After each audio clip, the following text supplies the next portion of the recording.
بسم اللہ الرحمن الرحیم۔ سنیے عرش کس کو کہتے ہیں اور اللہ ذوالجلال کی ذات اقدس کہاں ہے؟ یہ بات سمجھنے والی ہے۔ عرش کا مطلب تخت شاہی بھی ہوتا ہے، عزت بھی ہوتی ہے۔ تخت اور عزت اور چھت کے معنی میں بھی عربی زبان میں عرش بولا جاتا ہے۔ اور عرش کی تعریف کرتے ہوئے علماء نے یہی لکھا ہے کہ اللہ ذوالجلال ہی اس کی حقیقت کو جانتے ہیں۔ صرف قرآن نے اتنی بات بیان کی ہے، الذین یحملون العرش ومن حولہ یسبحون بحمد ربهم وَيُؤْمِنُونَ بِهِ وَيَسْتَغْفِرُونَ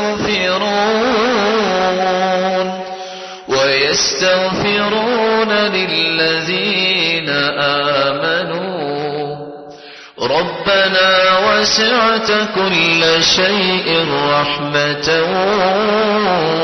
وَعِلْمًا فاغفر للذين تابوا واتبعوا سبيلك وقهم عذاب الجحيم۔ وہ فرشتے جنہوں نے عرش کو اٹھایا ہوا ہے، جو اس کے ارد گرد حلقہ باندھے ہوئے ہیں، وہ فرشتے اپنے پروردگار کی تعریف تسبیح بھی کرتے ہیں۔ اور وہ 8 فرشتے جنہوں نے عرش اٹھایا ہوا ہے، وہ مومنوں کے لیے بخشش کی دعائیں کرتے ہیں اور کہتے ہیں، ہمارے پروردگار تیری رحمت اور تیرا علم ہر چیز پر احاطہ کرنے والا ہے، تو جن لوگوں نے توبہ کی اور تیرے راستے پہ چلے، اے اللہ ہم بھی دعا کرتے ہیں تو ان کو بخش دے اور ان کو جہنم کے عذاب سے بچا لے۔ حدیث کہتی ہے وہ 8 فرشتوں میں سے اللہ تعالیٰ نے کتنے کتنے بڑے فرشتے بنائے ہیں۔ ما بین عاتقی الی شحمت اذنی، کندھے اور کان کا کو 4 انگلیوں یہ 6 انگلیوں کا فاصلہ ہے۔ فرشتے اتنے بڑے ہیں کہ کندھے سے کان تک مسیرۃ 700 سنہ، 700 سال تک سفر کیا جائے تو اس فرشتے کے کندھے سے اس کا کان نہیں آئے گا۔ وہ خود کتنا بڑا ہوگا اس کا اندازہ میں اور آپ نہیں کر سکتے۔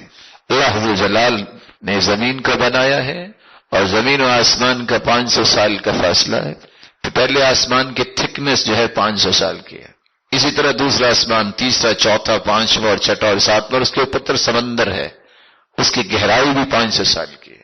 رب تعالیٰ نے اس کے اوپر اپنے عرش کو رکھا ہے۔ کیسے؟